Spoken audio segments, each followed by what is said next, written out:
Las trillizas del mafioso viudo no dormían hasta que la mesera pobre lo cambió todo. Esa noche, la mansión de Lomas de Castilla brillaba como si quisiera competir con las estrellas. Las luces amarillas de las lámparas de cristal dibujaban sombras largas sobre los muebles caros y los cuadros antiguos que colgaban de paredes color marfil.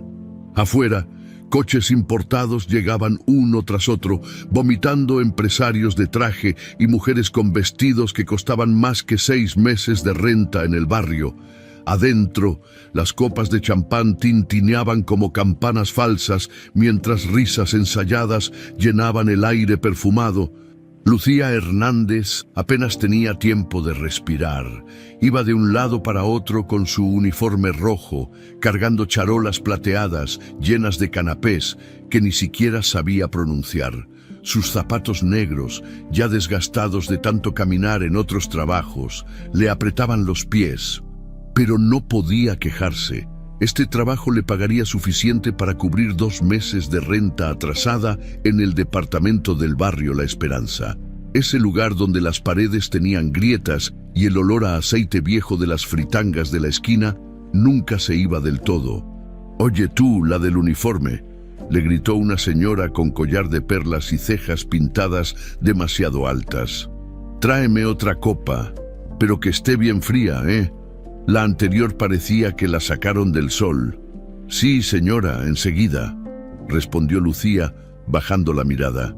Como le habían enseñado, no mirar mucho a los ricos, no hablar de más, no existir demasiado. Llevaba apenas 3 horas ahí, pero ya sentía que había pasado una eternidad. La agencia de eventos la había llamado esa misma mañana. «Necesitamos gente para una recepción privada. El casa grande, buena paga, ¿te lates o no?» Lucía ni siquiera preguntó de quién era la casa. Solo dijo que sí, como siempre hacía cuando se trataba de sobrevivir. Lo que no sabía era que esa mansión pertenecía a Alejandro Salgado, también conocido como el León de Castilla, el hombre más temido de la Ciudad de México, mafioso, empresario de fachada, dueño de la mitad de los negocios turbios del centro, viudo desde hacía apenas 6 meses, cuando su esposa Elena había muerto en un accidente de coche que nadie se atrevía a cuestionar en voz alta. Mientras Lucía recorría la sala enorme, esquivando invitados borrachos y meseros con más experiencia que ella, algo atravesó el ruido de la fiesta, un sonido agudo, desesperado, que venía desde el piso de arriba. Un llanto de bebé, no, 3 llantos, 3 voces pequeñas gritando al mismo tiempo, como si pidieran auxilio. Lucía se detuvo en seco, con la charola casi resbalándose de sus manos. Miró hacia la escalera de mármol que subía al 2.º piso, prohibida para el personal de servicio. Pero ese llanto no era normal. Era el tipo de llanto que te rompe algo por dentro, aunque no conozcas a quien llora. «¿Qué haces parada como estatua?», le reclamó el coordinador de meseros, un tipo flaco con gel de más en el pelo. «Muévete, que la gente tiene sed». Lucía asintió, pero el llanto no paraba. Se hacía más fuerte, más roto, más urgente. Miró a su alrededor. Nadie más parecía escucharlo. O tal vez ya estaban tan acostumbrados que ya ni les importaba. Sin pensarlo 2 veces, dejó la charola sobre una mesa auxiliar y caminó hacia la escalera. Subió despacio, con el corazón latiéndole fuerte en el pecho. No sabía qué iba a encontrar allá arriba, pero algo dentro de ella, algo que sonaba a la voz de su mamá muerta, le decía: «Ve, alguien te necesita». El pasillo del 2.º piso estaba oscuro, iluminado apenas por una lámpara pequeña al final. Las puertas de madera tallada parecían observarla. El llanto venía de la 3.ª puerta a la derecha. Lucía tocó con los nudillos, pero nadie respondió. Empujó despacio y lo que vio le encogió el alma.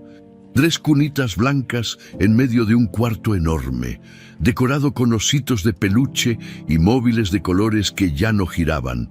y en cada cuna una bebé llorando con la cara roja, las manitas apretadas, el cuerpo arqueado de tanto gritar. Eran trillizas, idénticas, vestidas con pijamas rosadas, y junto a ellas, de pie con los brazos cruzados y cara de fastidio, una mujer elegante de unos 35 años, vestida de negro, con el pelo recogido en un chongo perfecto. «¿Qué haces aquí?», le preguntó la mujer con voz seca. Era Valeria Cruz, la gobernanta de la casa, aunque Lucía aún no lo sabía. «Disculpe, señora, es que oí a las niñas y... pues ya viste que están bien, vete». Pero las bebés no estaban bien, se veían agotadas, desesperadas, como si llevaran horas gritando sin que nadie las escuchara de verdad. ¿Puedo cargar a una?», preguntó Lucía sin saber de dónde salió ese atrevimiento. Valeria soltó una risa burlona. «Tú, una mesera de barrio, cargar a las hijas del señor Salgado, ni lo sueñes». En ese momento, el teléfono de Valeria sonó. Ella contestó molesta, dándole la espalda a Lucía mientras hablaba en voz baja con alguien que parecía darle órdenes. Lucía aprovechó. Se acercó a la cuna de en medio, donde la bebé más pequeña lloraba con la boca abierta, casi sin aire ya de tanto gritar. La tomó en brazos con cuidado, sintiendo el cuerpecito caliente y tembloroso, y entonces, sin pensar, empezó a cantarle. Era una canción de cuna vieja, de esas que su mamá Teresa le cantaba cuando era niña. Ni siquiera recordaba toda la letra, pero la melodía salía sola, suave, como un hilito de agua fresca en medio del desierto. «Duérmete, mi niña, duérmete, mi amor, que los angelitos te cuidan mejor». La bebé dejó de llorar, abrió los ojitos hinchados y miró a Lucía como si acabara de reconocer algo que llevaba buscando desde que nació. Las otras dos, al escuchar la canción, también empezaron a calmarse, dejaron de gritar, se quedaron quietas, estirando las manitas hacia donde estaba Lucía. En cuestión de minutos, las tres estaban en silencio, abrazadas al uniforme rojo de esa desconocida, agarrando con sus deditos el colgante de piedra roja que Lucía llevaba al cuello, el único recuerdo que le quedaba de su mamá. Valeria volteó y se quedó helada. Por primera vez en semanas, las trillizas no lloraban, y en ese preciso instante, la puerta del cuarto se abrió de golpe. Un hombre alto, de traje negro impecable, entró con pasos firmes, tenía tatuajes en las manos, una cicatriz pequeña en la ceja izquierda y una mirada que daba miedo. Era Alejandro Salgado, el dueño de esa casa, de esas bebés y de medio México, si uno creía los rumores. Se quedó parado en el umbral, observando la escena, sus hijas, las niñas que no habían dejado de llorar desde la muerte de su madre. Estaban tranquilas, dormidas casi, en los brazos de una muchacha del servicio que ni siquiera debería estar ahí. «¿Quién autorizó a esta mujer a entrar aquí?», preguntó con voz ronca. Sin quitarle los ojos de encima a Lucía, Valeria se apresuró a responder. «Señor Salgado, yo no...». Ella subió sin permiso. «Yo estaba a punto de...». Pero Alejandro levantó la mano, pidiéndole silencio. Se acercó despacio hasta donde estaba Lucía. Ella tragó saliva, sintiendo cómo el miedo le subía por la garganta. Pensó que la iban a correr, o algo peor. Pero Alejandro no la miró con enojo, la miró con algo peor, confusión, como si no entendiera cómo una desconocida había logrado lo que doctores, nanas caras y hasta su propia suegra no pudieron hacer. «¿Cómo te llamas?», preguntó por fin. «Lucía, señor, Lucía Hernández». Alejandro observó a sus hijas, Camila, Renatita y Sofía. Las tres, aferradas al uniforme rojo de Lucía, respirando tranquilas por primera vez en meses. Algo en su pecho, endurecido por años de violencia, se rompió un poquito, pero lo disimuló bien, como siempre. «Quédate con ellas hasta que se duerman del todo», ordenó. «Después hablaremos», y sin decir más, salió del cuarto, dejando atrás a Valeria con la mandíbula apretada y los ojos llenos de veneno. Lucía se quedó ahí, temblando, sin entender todavía qué acababa de pasar. Solo sabía que algo había cambiado y que esas 3 bebés, por alguna razón que no alcanzaba a comprender, la necesitaban tanto como ella necesitaba sentirse necesaria. La mañana siguiente llegó demasiado rápido para Lucía. Apenas había dormido 3 horas en el camastro de su departamento del barrio. La esperanza cuando su teléfono vibró con un mensaje de un número desconocido. Preséntese hoy a las 10 a.m. en la mansión Salgado. Traiga identificación y ropa para quedarse. Firmado don Miguel, contador de la familia. Lucía leyó el mensaje 5 veces, sentada en la orilla de su cama, con el ruido de los vendedores ambulantes ya gritando en la calle. «¿Quedarse?», pensó. ¿Acaso querían contratarla de verdad? Miró el techo manchado de humedad de su cuarto, las paredes con pintura descascarada, la foto de su mamá Teresa pegada con cinta adhesiva al espejo roto. «¡Ay, mamá!», susurró. «¿Qué hago?». 2 horas después, con una mochila vieja cargando lo poco que tenía, 3 mudas de ropa, su cepillo de dientes, una foto de su mamá y el colgante de piedra roja que nunca se quitaba, Lucía tocaba la puerta trasera de la mansión de Lomas de Castilla. Un señor mayor, de lentes redondos y traje gris. Le abrió, era don Miguel, con cara amable y una sonrisa que parecía de verdad, no como las de la noche anterior. «Tú debes ser Lucía Hernández», dijo con voz suave. «Pasa, muchacha, el señor Salgado quiere verte». La llevó por pasillos que de día se veían aún más grandes, más fríos, más ajenos. Pasaron frente a cuadros de personas que Lucía no conocía, todos con cara seria, como si juzgaran a quien se atreviera a caminar por ahí.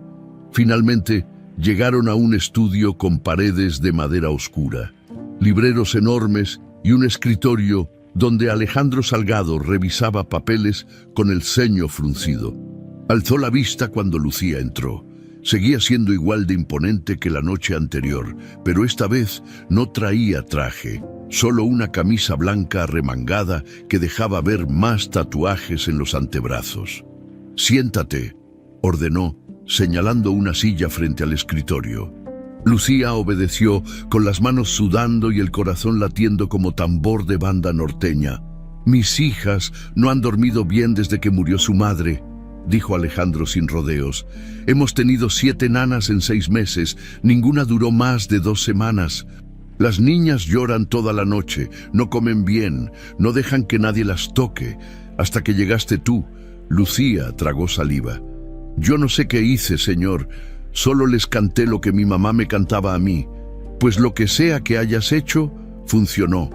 Alejandro se recargó en su silla, estudiándola con esos ojos oscuros que parecían leer hasta tus pensamientos.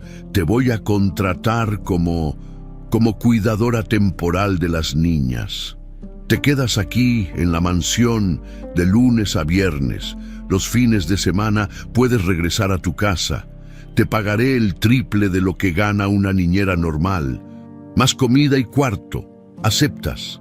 Lucía no podía creer lo que escuchaba. El triple. Eso significaba poder pagar la renta, comprarle flores a la tumba de su mamá, ayudarle a doña Chuy, su vecina que siempre le compartía frijoles cuando no había nada que comer. «Sí, señor, acepto». «Perfecto.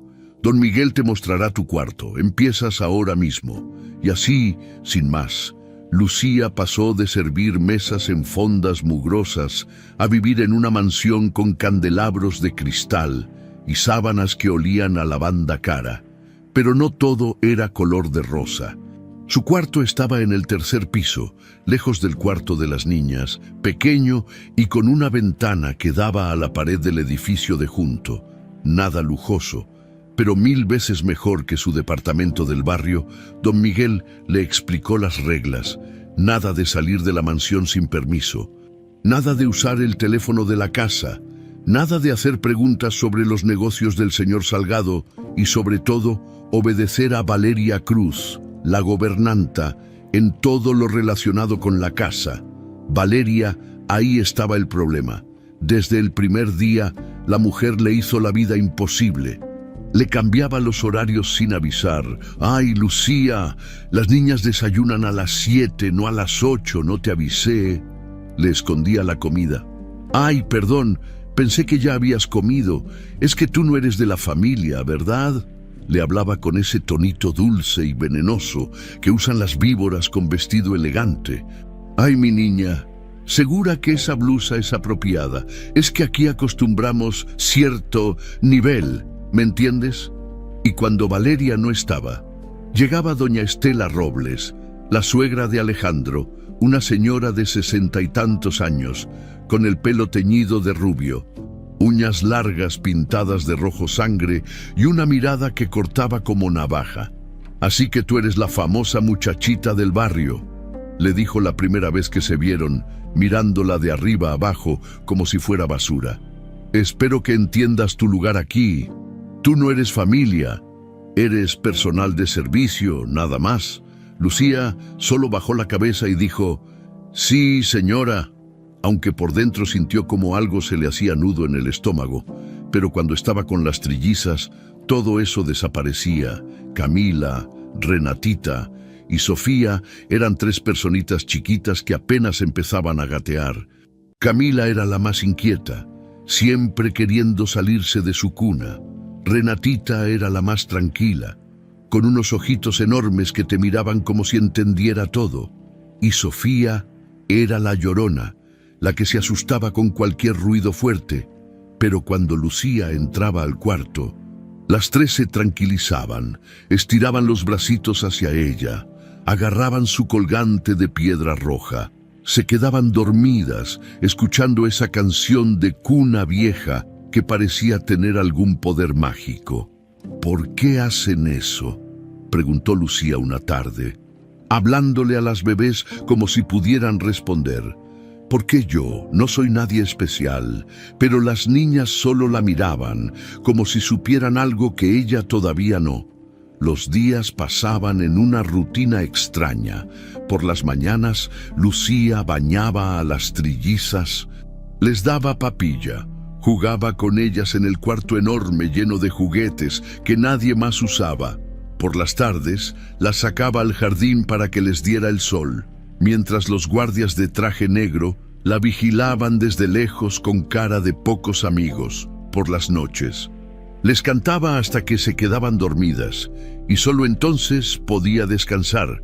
Pero aún en esos momentos de silencio, Lucía no podía evitar notar cosas raras, como que en el pasillo que llevaba al antiguo cuarto de la señora Elena, la cámara de seguridad siempre estaba apagada, o que en la biblioteca, escondido detrás de unos libros de leyes, había un frasco de pastillas sin etiqueta, o que una vez encontró una carta rota en el bote de basura del estudio, con la firma incompleta L, y palabras sueltas: «Tengo miedo, no confío».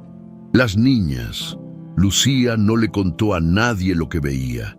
Aprendió desde chiquita que hacer preguntas en casas ajenas solo te trae problemas. Pero una noche, mientras cargaba a Sofía que no podía dormir, bajó a la cocina a prepararle un biberón. Y ahí, en la mesa del desayunador, estaba Alejandro, solo, sin traje, sin guardias, sin esa cara de mafioso intocable. Solo un hombre tomando whisky en la oscuridad. «¿Las niñas están bien?», preguntó sin voltear a verla. «Sofía no quiere dormir, señor. Le voy a preparar leche tibia».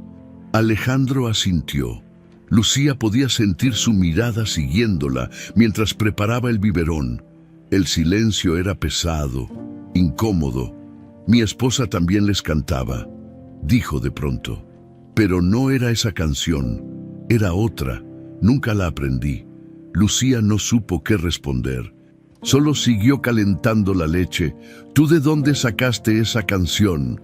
«Me la enseñó mi mamá, señor, antes de morir». «¿Cuándo murió?». «Hace 6 meses».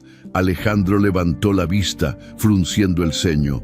6 meses, el mismo tiempo que llevaba a Elena muerta. ¿Cómo se llamaba tu mamá?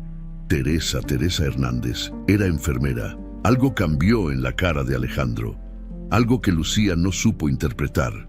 Pero antes de que pudiera preguntar, él se levantó, dejó el vaso vacío en la mesa y salió de la cocina sin decir más. Lucía se quedó ahí, con Sofía en brazos y el biberón en la mano, sintiendo que acababa de decir algo importante sin saber que, arriba, en su cuarto privado, Valeria Cruz escuchaba todo desde el intercomunicador que había instalado en la cocina sin que nadie lo supiera. Apretó los puños con rabia. Esa estúpida muchachita del barrio estaba ganándose la atención de Alejandro, y eso no podía pasar. Tomó su teléfono y marcó un número. «Soy yo», dijo en voz baja. «Tenemos que acelerar el plan. La niñera se está metiendo demasiado». Del otro lado, doña Estela respondió con voz fría. «Dale tiempo. Todas las ratonas caen solitas en la trampa». Valeria sonrió. Sí, solo era cuestión de tiempo. Pasaron 2 semanas desde aquella conversación nocturna en la cocina. 2 semanas en las que Lucía empezó a sentir que la mansión no era solo una casa grande, sino una cárcel de lujo, donde todos guardaban secretos. Las trillizas seguían aferradas a ella como si fueran imanes. Cada mañana, cuando Lucía entraba al cuarto, Camila gateaba rapidísimo hacia la puerta. Renatita estiraba los bracitos desde su cuna y Sofía dejaba de llorar en cuanto escuchaba su voz. Era como si las 3 supieran algo que el resto del mundo ignoraba, pero fuera de ese cuarto, la vida de Lucía era un campo minado. Valeria había subido el nivel de sus humillaciones. Ya no eran solo comentarios envenenados. Ahora eran trampitas calculadas. Como aquella vez que le dijo que las niñas desayunarían a las 9, y cuando Lucía bajó con ellas a esa hora, Valeria la regañó frente a todo el personal. «Ay, Lucía, ¿no te dije que era a las 8? Las pobrecitas deben estar muertas de hambre por tu descuido». O cuando organizaba las comidas del personal justo cuando Lucía tenía que estar con las bebés, así que siempre llegaba tarde y solo encontraba sobras frías. «Ay, perdón, mi niña, es que pensé que ya habías comido. ¿No trajiste lunch de tu casa?», decía Valeria con esa sonrisa de víbora satisfecha. Los otros empleados, la cocinera, el jardinero, las mucamas, miraban a Lucía con lástima, pero nunca decían nada. Todos le tenían miedo a Valeria, y con razón. Una tarde, mientras Lucía cambiaba pañales en el cuarto de las niñas, escuchó voces en el pasillo. Se asomó con cuidado y vio a Valeria hablando con uno de los guardias de traje negro.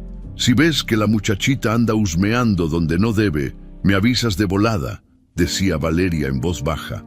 «Y si te pregunta algo sobre la señora Elena o sobre lo que hacemos aquí, no le digas nada. Esa niña es del barrio, no tiene por qué saber cosas que no le incumben». El guardia asintió y se fue. Valeria se quedó ahí parada, viendo su reflejo en un espejo del pasillo, arreglándose el chongo perfecto que siempre traía. Lucía se escondió rápido antes de que la viera. «¿Por qué tanto secreto?», pensó. «¿Qué es lo que no quieren que sepa?». Esa noche, después de dormir a las trillizas, Lucía no pudo quedarse tranquila en su cuarto.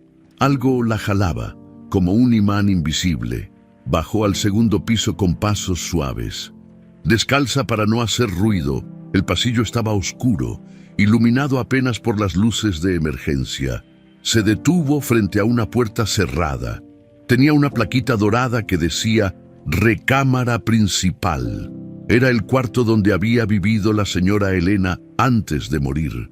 Lucía miró hacia los lados. No había nadie. Giró la perilla despacio. La puerta estaba abierta. Adentro, todo estaba cubierto con sábanas blancas, como si alguien hubiera querido esconder los muebles de la vista.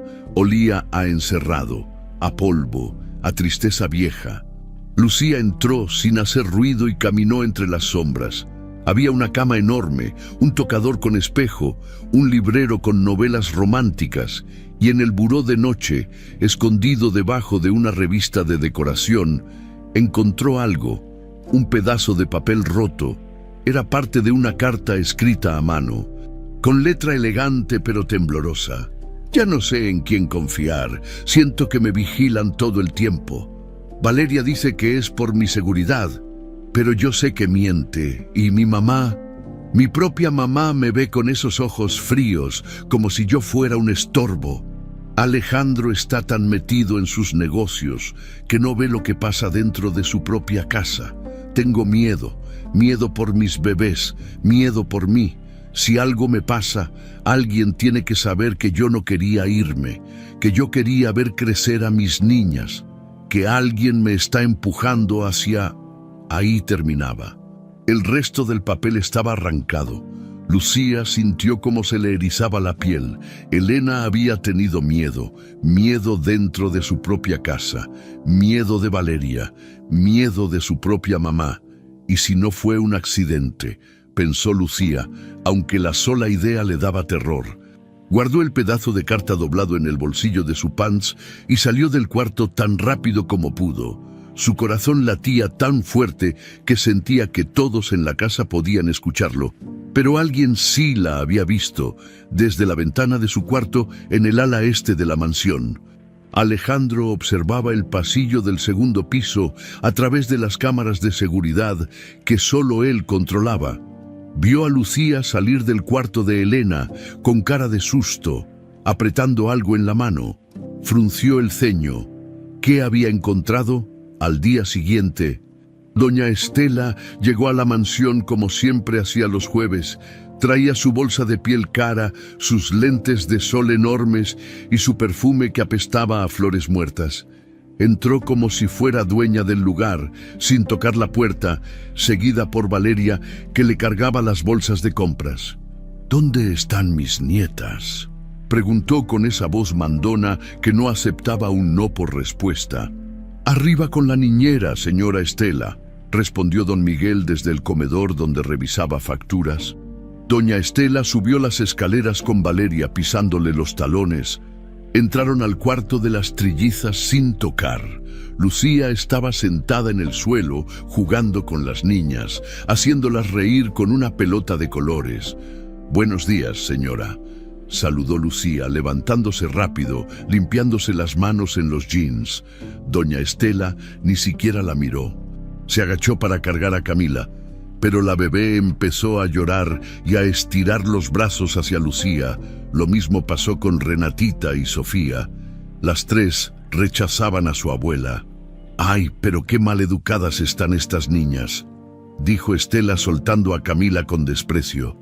«Esto es tu culpa, muchacha. Las estás malcriando. Yo no hago nada, señora, solo nada. Tú las tienes consentidas. Por eso no quieren a nadie más. Eso no está bien. Una niñera debe ser invisible, no la favorita». Valeria aprovechó para rematar. «Doña Estela tiene razón, Lucía. A lo mejor es tiempo de que las niñas aprendan a estar con otras personas. No pueden depender solo de ti. ¿Qué pasará cuando te vayas?» Lucía sintió una punzada en el pecho. «Cuando me vaya, ¿ya estaban planeando correrla?» «Yo me quedo el tiempo que el señor Salgado quiera», respondió Lucía, tratando de sonar segura, aunque por dentro temblaba. «Ay, mi niña», dijo Valeria con esa voz melosa que daba asco. «Aquí nadie se queda para siempre. Todos somos reemplazables». Estela sonrió satisfecha y salió del cuarto, seguida por Valeria. Lucía se quedó ahí, cargando a Sofía, que no paraba de llorar, sintiendo cómo el nudo en la garganta se hacía más grande. Esa tarde, mientras las niñas dormían su siesta, Lucía bajó al jardín para tomar aire. Se sentó en una banca de piedra bajo un árbol de jacarandas. Sacó el pedazo de carta de Elena y lo leyó otra vez. «Alguien tiene que saber que yo no quería irme». Lucía cerró los ojos. Su mamá también había muerto de repente. «Un asalto», dijeron, en plena calle. A las 8 de la noche, justo cuando salía del hospital donde trabajaba, le dispararon por la espalda y le robaron la cartera. Nunca encontraron a los culpables y su mamá Teresa Hernández siempre le decía en sus últimas semanas: si algo me pasa, Lucía, busca la verdad. No te quedes con la versión que te den. Busca la verdad. ¿Sería posible que... ¿Qué haces aquí afuera? Lucía brincó del susto. Era Alejandro. Venía caminando desde el estacionamiento, sin guardias, sin traje, solo con jeans y camisa negra.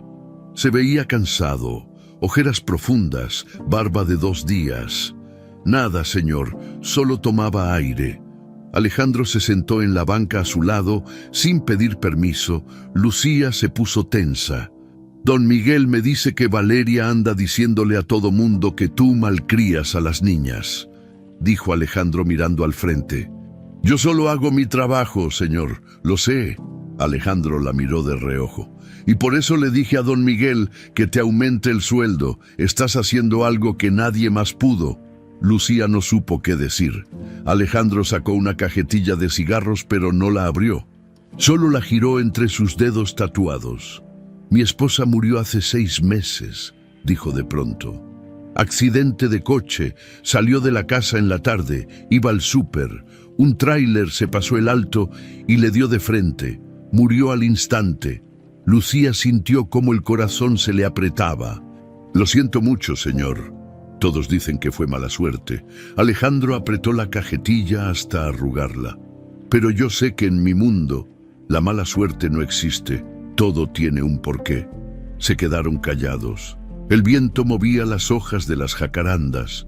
Lucía quería preguntarle si él también sospechaba, si él también sentía que algo no cuadraba, pero no se atrevió. Alejandro se levantó. Cuida bien a mis hijas, Lucía. Son lo único bueno que me queda. Y se fue, dejándola sola con sus pensamientos y con la carta arrugada en el bolsillo.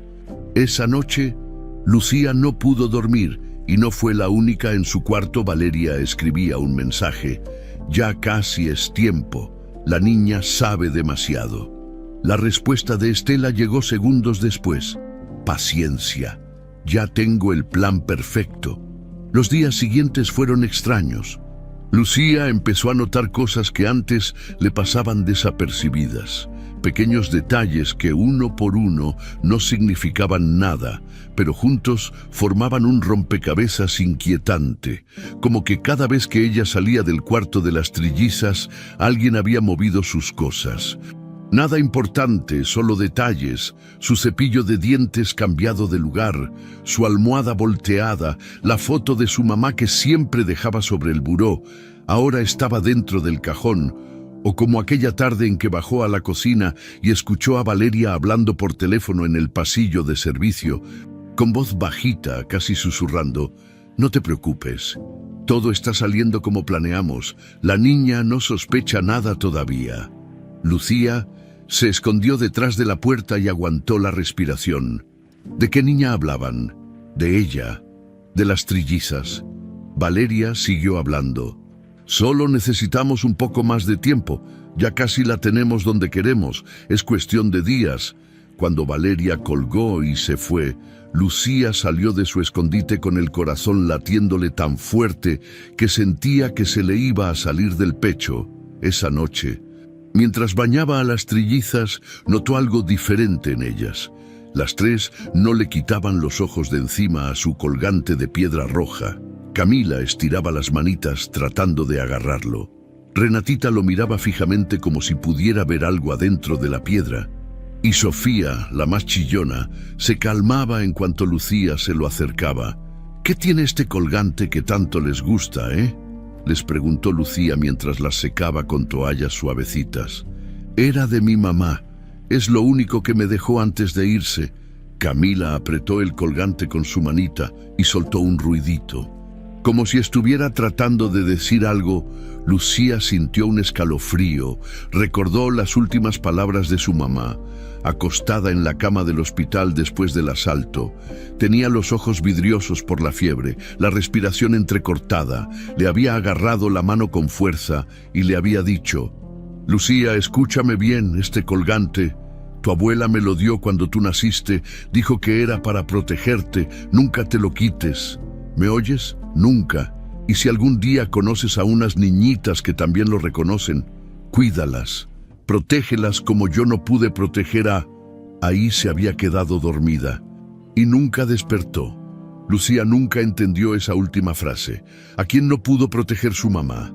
¿Por qué esas palabras sonaban como una advertencia? Ahora, viendo a las trillizas aferradas a ese mismo colgante, empezaba a entender que tal vez su mamá sí sabía algo. Algo importante, algo peligroso. Al día siguiente, don Miguel tocó a la puerta del cuarto de las niñas. Traía una carpeta café en las manos y cara preocupada. Lucía, ¿puedo hablar contigo un momento? Claro, don Miguel, pase. El señor entró, cerró la puerta detrás de él y bajó la voz. Tengo que preguntarte algo, y necesito que seas honesta conmigo. Lucía sintió cómo se le hacía un nudo en el estómago. Dígame, tu mamá, Teresa Hernández, ella trabajaba en el Hospital General de la Ciudad de México. Lucía parpadeó sorprendida. Sí, ¿cómo lo sabe? Don Miguel abrió la carpeta y sacó unos papeles viejos. Eran registros del hospital. Porque yo investigué, y resulta que tu mamá estaba de turno la noche que nacieron las niñas. Ella fue una de las enfermeras que atendió a la señora Elena durante el parto. Lucía sintió como si el piso se moviera debajo de sus pies. ¿Qué? Aquí está su firma. Don Miguel señaló un documento amarillento. Teresa Hernández, enfermera de turno nocturno. Fecha, 15 de junio. El mismo día que nacieron Camila, Renatita y Sofía. Lucía tomó el papel con manos temblorosas. Ahí estaba la letra de su mamá, su firma, todo. Pero ella nunca me dijo nada. Nunca me habló de las trillizas, ni del señor Salgado, ni de... ¿Estás segura?, preguntó don Miguel mirándola fijamente. Piensa bien, Lucía. Tu mamá nunca mencionó nada raro. Algo sobre bebés, algo sobre esta familia. Lucía cerró los ojos tratando de recordar, y entonces le llegó, como un relámpago en la oscuridad, unas semanas antes de morir, su mamá había llegado a la casa muy alterada. Se veía pálida, asustada. Lucía le preguntó qué pasaba y ella solo le dijo: hay gente mala en el hospital, mija, gente que hace cosas horribles por dinero. Vi algo que no debí ver y ahora no sé qué hacer. Lucía le había insistido, pero su mamá no quiso hablar más del tema. Al día siguiente salió a trabajar como siempre y nunca regresó viva. Mi mamá dijo que vio algo malo en el hospital, susurró Lucía. Algo que la asustó. Fue poco antes de que la mataran. Don Miguel apretó la mandíbula. Lucía, yo llevo trabajando para el señor Salgado 15 años. Y sé que él no es un santo, pero también sé que quería a su esposa. La muerte de Elena lo destruyó, y desde entonces yo he tenido mis propias sospechas. ¿Sospechas de qué? Don Miguel se acercó más, bajando aún más la voz. De que Valeria y doña Estela están metidas en algo sucio. He revisado las cuentas de la casa. Hay transferencias raras, dinero que sale a cuentas que no conozco, y todas las transferencias empezaron justo después de que murió Elena. Lucía sintió cómo el miedo le subía por la garganta como agua helada. ¿Usted cree que ellas...? No sé qué creer todavía, interrumpió don Miguel, pero lo que sí sé es que tú corres peligro. Si Valeria sospecha que estás haciendo preguntas, si piensa que sabes algo, no sé qué podría pasar. Entonces, ¿qué hago? ¿Me voy? No, todavía no. Don Miguel le puso una mano en el hombro. Si te vas ahora, las niñas van a sufrir. Y además, no tenemos pruebas de nada, solo sospechas. Necesitamos más información. Pero ten cuidado, no confíes en nadie, especialmente en Valeria. Esa tarde, mientras las trillizas dormían, Lucía se quedó sentada junto a la ventana, viendo el jardín enorme y sintiéndose más sola que nunca. Agarró su colgante de piedra roja y lo apretó contra su pecho. Mamá, pensó, ¿qué fue lo que viste? ¿Qué fue lo que te costó la vida? Las bebés empezaron a moverse en sus cunas. Sofía abrió los ojitos y miró hacia donde estaba Lucía. Luego estiró su manita como si pidiera que la cargaran.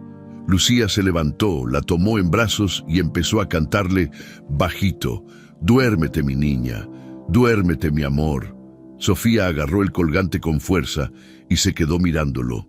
Fascinada, y Lucía, viéndola, sintió que algo muy profundo la conectaba con esas tres bebés, algo que iba más allá de un trabajo, más allá de la casualidad. Su mamá había conocido a estas niñas, las había cargado el día que nacieron, y semanas después había muerto. La mamá de las niñas también estaba muerta. ¿Eso era coincidencia? Por la noche, Lucía no pudo dormir, bajó a la cocina a prepararse un té de manzanilla y cuando iba de regreso a su cuarto, escuchó voces en el estudio del señor Salgado. Se acercó con cuidado. La puerta estaba entreabierta. «No me importa lo que digas, mamá», decía Alejandro con voz dura. «No voy a permitir que sigas tratando mal a la niñera. Las niñas la necesitan». «Ay, Alejandro, despierta». Era la voz de doña Estela, llena de veneno. «Esa muchachita del barrio te tiene embrujado. ¿No ves que solo quiere tu dinero? Es una oportunista como todas las de su clase. Ella no es así. ¿Y tú cómo lo sabes?». Estela soltó una risa amarga. «Llevas apenas un mes conociéndola. Yo te digo, hijo, esa niña es un peligro. Entre más pegadas estén las trillizas a ella, peor será cuando se tenga que ir». «¿Y quién dice que se tiene que ir?». Hubo un silencio pesado. «Todos se van, Alejandro, tarde o temprano, como Elena se fue». Lucía sintió un escalofrío. La forma en que Estela había dicho eso, como Elena se fue, no sonaba a tristeza, sonaba a satisfacción. Alejandro no respondió. Lucía escuchó pasos acercándose a la puerta y corrió a esconderse detrás de una columna. Vio salir a doña Estela con cara de triunfo, seguida por Valeria, que siempre andaba pegada a ella como una sombra leal. Cuando se fueron, Lucía regresó a su cuarto temblando, se acostó en la cama, abrazando su almohada, tratando de entender todo lo que estaba pasando. Su mamá muerta, la señora Elena muerta, Valeria y Estela tramando algo, las trillizas aferradas a su colgante, don Miguel diciéndole que tuviera cuidado. Todo estaba conectado. Pero, ¿cómo? Se quedó dormida con el colgante apretado en la mano y soñó con su mamá. Soñó que le decía: «Ya casi es tiempo, mija, ya casi descubres la verdad, pero cuando lo hagas, corre, corre y no mires atrás». A la mañana siguiente, Lucía despertó con un mal presentimiento y tenía razón, porque ese día Valeria y Estela iban a poner en marcha la trampa que llevaban semanas preparando. Y Lucía iba a caer directo en ella. El viernes amaneció gris, con nubes pesadas que amenazaban lluvia. Lucía se levantó con ese mal presentimiento todavía pegado al pecho, como si algo malo estuviera a punto de pasar. Se vistió rápido y bajó al cuarto de las trillizas. Las encontró despiertas, jugando en sus cunas. Cuando la vieron, las tres sonrieron con esas sonrisas chiquitas que le derretían el corazón. «Buenos días, mis amores», les dijo Lucía, cargando primero a Camila, luego a Renatita y por último a Sofía. «¿Cómo amanecieron mis princesas?». Las bebés gorjearon contentas, agarrándole el uniforme, el pelo, el colgante de piedra roja que ya era parte de su rutina diaria. Lucía las bañó, las vistió con sus conjuntitos de colores y las bajó al comedor para el desayuno. Don Miguel ya estaba ahí tomando café y leyendo el periódico. «Buenos días, Lucía», saludó con esa amabilidad que lo hacía diferente a todos en esa casa. «Buenos días, don Miguel. ¿Las niñas durmieron bien, como angelitos, toda la noche sin despertarse?» Don Miguel sonrió, pero había algo raro en su mirada, como si quisiera decirle algo pero no se atreviera. Lucía le dio papilla a las trillizas mientras el personal de cocina iba y venía preparando el desayuno de Alejandro. El ambiente se sentía tenso. Aunque ella no sabía por qué, a las 11 de la mañana llegó doña Estela. Traía un vestido rosa pálido, tacones altos y su bolsa de piel italiana que costaba más que un año de renta en el barrio. Entró como reina, saludando apenas con la cabeza, seguida por Valeria, que traía cara de gato satisfecho. Buenos días, canturreó Estela con esa voz falsa que usaba cuando quería aparentar amabilidad. ¿Dónde está mi yerno? El señor Salgado salió a una reunión de negocios. Doña Estela, respondió don Miguel desde su escritorio. Regresa en la tarde. Ah, qué lástima. Bueno, vine a pasar tiempo con mis nietecitas. ¿Dónde están? Arriba con Lucía, señora.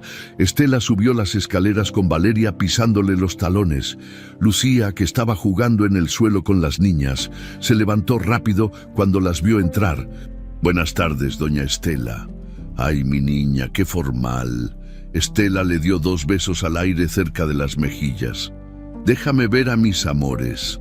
Se agachó para cargar a Renatita, pero la bebé empezó a llorar y a estirar los brazos hacia Lucía. Lo mismo pasó con las otras 2. ¡Ay, no! ¡Otra vez no!, se quejó Estela con cara de fastidio. ¿Ves lo que te dije, Valeria? Esta niña las tiene mal acostumbradas. Es verdad, doña Estela, las pobres bebés no saben estar con nadie más. Lucía apretó los puños. Ya estaba cansada de aguantar humillaciones. Yo solo hago mi trabajo, señora. Las cuido como me pidieron. Pues parece que las cuidas demasiado bien, respondió Estela con una sonrisa torcida.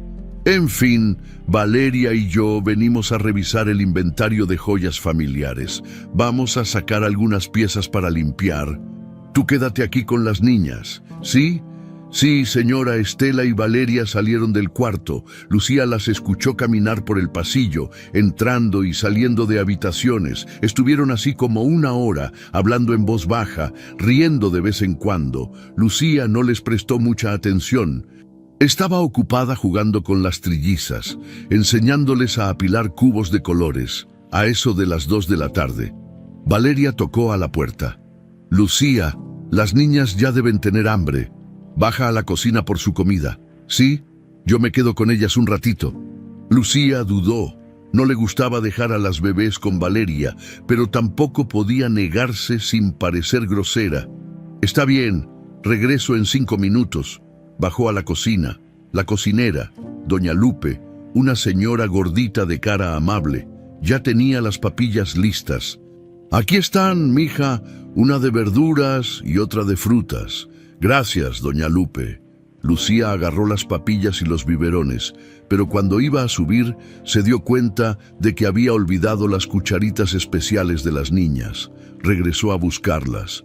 Doña Lupe estaba lavando trastes, cantando una canción de José José.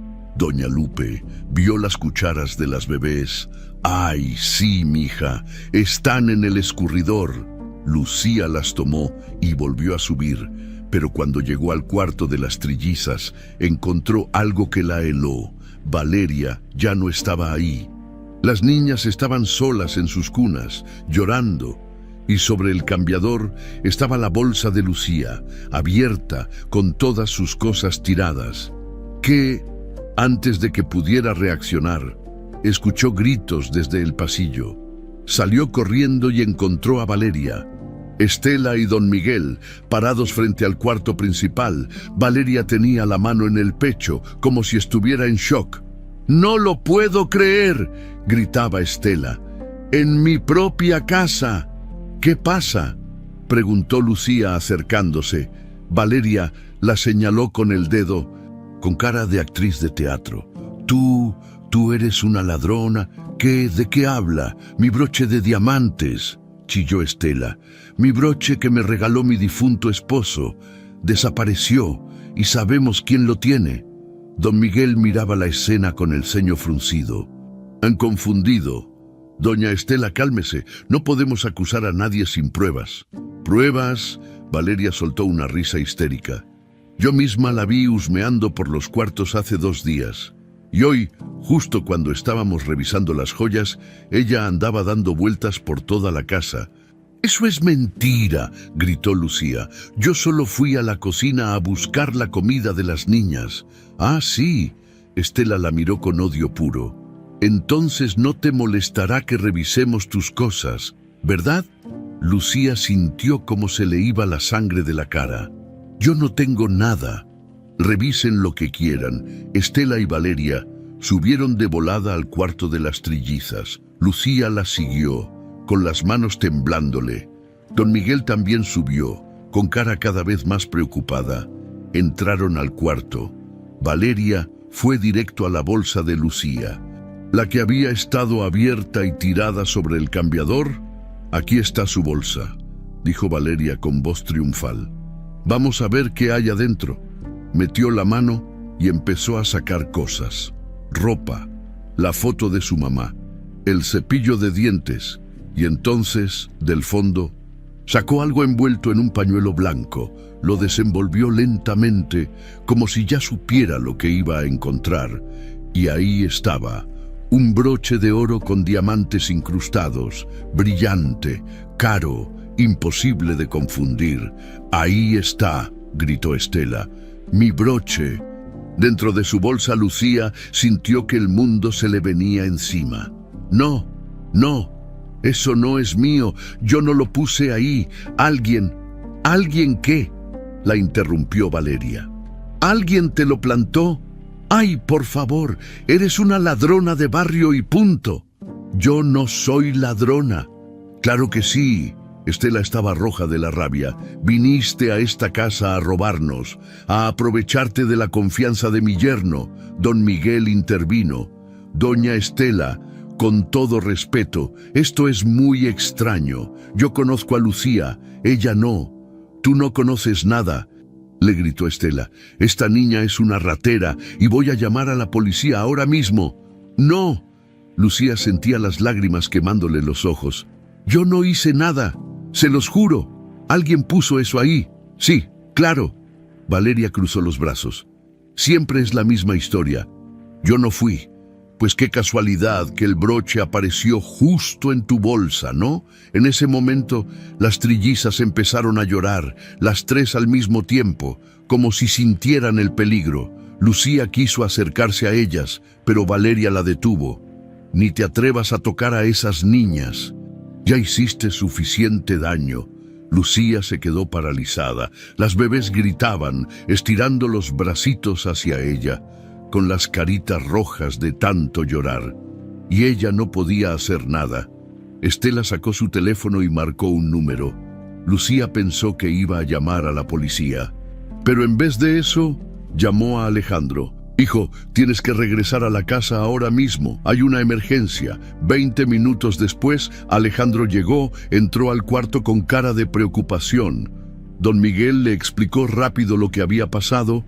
Alejandro miró el broche, luego miró a Lucía, luego a su suegra. «¿Estás segura de que el broche estaba en su bolsa?». «Completamente segura», respondió Estela. «Valeria y yo lo vimos. Estaba escondido en el fondo». Alejandro volteó a ver a Lucía. Ella tenía lágrimas corriendo por las mejillas, pero lo miraba directo a los ojos. «Señor Salgado, yo no hice eso. Alguien me lo puso. Yo jamás robaría nada de esta casa». Alejandro apretó la mandíbula.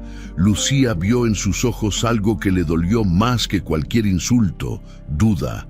«Alejandro, tienes que hacer algo», insistió Estela. «Esta niña nos robó. Y quién sabe qué más ha estado robando, o a quién más», agregó Valeria viendo a las trillizas. «Tal vez hasta pensaba robarse a las niñas. Ya viste cómo las tiene pegadas a ella. Eso fue lo que terminó de romper todo». Alejandro respiró hondo. Y cuando habló, su voz sonó dura, fría, como la de un jefe del crimen que no acepta traiciones. «Lucía Hernández, quedas despedida. Tienes 1 hora para empacar tus cosas y salir de mi casa». Lucía sintió como si le hubieran clavado un cuchillo en el pecho. «Pero señor, 1 hora», gritó Alejandro. «Y agradece que no llamó a la policía». Don Miguel intentó interceder. «Señor Salgado, yo creo que deberíamos investigar más». «Suficiente, Miguel. Mi decisión está tomada». Lucía miró a las trillizas. Las tres lloraban desconsoladas. Con los bracitos estirados hacia ella, quiso correr y cargarlas. Quiso decirles que todo iba a estar bien, pero Valeria se paró entre ellas, como un muro, con el corazón roto en 1000 pedazos. Lucía salió del cuarto, subió a su habitación y metió sus cosas en la mochila vieja. Le temblaban tanto las manos que apenas podía cerrar el cierre. Cuando bajó las escaleras, la lluvia ya había empezado a caer. Afuera estaba oscuro, frío. Caminó hacia la puerta principal. Nadie salió a despedirse, solo don Miguel, que la alcanzó en el jardín. «Lucía, yo te creo», le dijo en voz baja. «Sé que no fuiste tú. Voy a investigar, te lo prometo». Lucía solo asintió. No podía hablar. Tenía un nudo en la garganta del tamaño del mundo. Salió de la mansión bajo la lluvia torrencial. El agua fría le empapó la ropa en segundos. Y mientras caminaba por la calle vacía, escuchó a lo lejos el llanto desesperado de las trillizas. Lloraban como si supieran que acababan de perderla. Y Lucía, con el colgante de piedra roja apretado en la mano, lloró también. Esa noche, la mansión de Lomas de Castilla se convirtió en un infierno. Las trillizas no pararon de llorar, ni un minuto ni un segundo. Camila gritaba hasta quedarse sin voz. Renatita lloraba con los ojos cerrados, negándose a abrirlos, como si no quisiera ver un mundo donde Lucía no estaba. Y Sofía, la más chillona, se puso morada de tanto gritar, hasta que empezó a ahogarse con su propia saliva. Valeria intentó calmarlas con biberones. Las niñas los tiraron al suelo. Doña Estela las cargó cantándoles. Las bebés se arquearon en sus brazos, rechazándola con desesperación. Trajeron a la niñera de emergencia que habían despedido meses atrás. Las trillizas la vieron y lloraron aún más fuerte. Nada funcionaba. A las 3 de la mañana Alejandro andaba como alma en pena por los pasillos de la mansión. No había dormido, no había comido, solo caminaba de un lado para otro, escuchando el llanto interminable de sus hijas. Se detuvo frente al cuarto de las niñas. Adentro, Valeria intentaba darle agua a Sofía, pero la bebé escupía todo, llorando sin parar. «Señor Salgado, yo ya no sé qué hacer», admitió Valeria con voz cansada. «No quieren comer, no quieren dormir, solo lloran y lloran. Llamaste al doctor, vino hace 2 horas, revisó a las 3, dice que están bien físicamente, ¿pero qué? Valeria bajó la mirada. Dice que están traumadas, que perdieron a alguien importante y no entienden por qué. Alejandro apretó los puños. Algo en su pecho se sentía roto, como si él también hubiera perdido algo. «La despedí», pensó. «Despedí a la única persona que podía hacer dormir a mis hijas», pero no podía arrepentirse. No enfrente de Valeria, no enfrente de su suegra. Tenía una reputación que cuidar. Era el león de Castilla, y los leones no se equivocaban. Osí bajó a su estudio, cerró la puerta y se sirvió un vaso de whisky. Se lo tomó de un trago, pero el alcohol no quemó tanto como la duda que le carcomía por dentro. Se dejó caer en el sillón de piel y miró los cuadros en la pared. Uno de ellos era un retrato de Elena, su esposa. Sonreía con ese vestido blanco que tanto le gustaba. Se veía feliz, viva. Alejandro cerró los ojos y la recordó embarazada, con la panza enorme, riendo porque las bebés le pateaban las costillas. Recordó cómo le decía: «Ale, estas niñas van a ser fuertes como su papá, pero quiero que sean buenas, que tengan corazón». «Corazón», pensó Alejandro. «¿Cuándo fue la última vez que yo tuve corazón?» Se levantó y caminó hacia los libreros. Empezó a buscar entre los libros viejos que Elena coleccionaba. Novelas románticas, poesía, cosas que él nunca había leído. Y entonces algo cayó al suelo, un sobre amarillento. Lo recogió con el ceño fruncido. No tenía remitente, solo decía: «Para Alejandro, si algo me pasa». El corazón le dio un vuelco, con manos temblorosas. Abrió el sobre. Adentro había una carta doblada, la letra era de Elena, la reconocería en cualquier parte. Empezó a leer: mi amor, si estás leyendo esto es porque algo malo me pasó. Y si algo malo me pasó, no fue un accidente. Hace semanas que siento que alguien me vigila, que alguien quiere hacerme daño. Al principio pensé que eran ideas mías, cosas del embarazo, pero cada día estoy más segura. Valeria me mira con odio, lo disimula bien, pero yo lo noto. Siempre está ahí, escuchando mis conversaciones, revisando mis cosas. Y mi mamá, Dios, Ale, mi propia mamá me da miedo. Habla con gente rara por teléfono, esconde papeles. Me pregunta constantemente sobre tu trabajo, sobre tus cuentas, sobre dónde guardas las cosas importantes. Hay una enfermera en el hospital que se dio cuenta de algo. Se llama Teresa Hernández, trabaja en el turno nocturno. Ella me dijo que escuchó a 2 mujeres hablar en el estacionamiento sobre acelerar el proceso y quedarse con todo cuando el viudo esté vulnerable. Teresa me ayudó a esconder esta carta. Me dijo que si algo le pasaba a ella también, que buscaras a su hija. Se llama Lucía. Usa un colgante de piedra roja que me mostró, el mismo que yo le regalé a las niñas cuando nacieron. Ale, cuida a nuestras bebés. No confíes en nadie, especialmente en Valeria y en mi mamá. Si lees esto, es porque ya no estoy. Pero por favor, encuentra la verdad, por mí, por nuestras hijas. Te amo, Elena. Alejandro dejó caer la carta. Sentía como si el piso se hubiera abierto debajo de sus pies.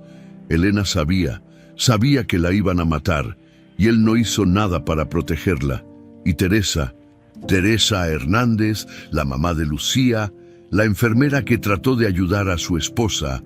Dios mío, pensó Alejandro, ¿qué he hecho? Agarró su teléfono y marcó a don Miguel. El contador contestó al tercer timbrazo con voz dormida. Señor Salgado, ¿pasa algo?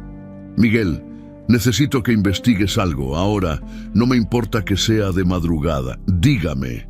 Teresa Hernández, la mamá de Lucía. Quiero saber todo sobre su muerte. Todo. Fecha, hora, lugar, circunstancias. Y quiero saber si hay alguna conexión con la muerte de Elena. Hubo un silencio. Señor Salgado, yo ya empecé a investigar eso cuando despidió a Lucía y encontré algo. ¿Qué encontraste?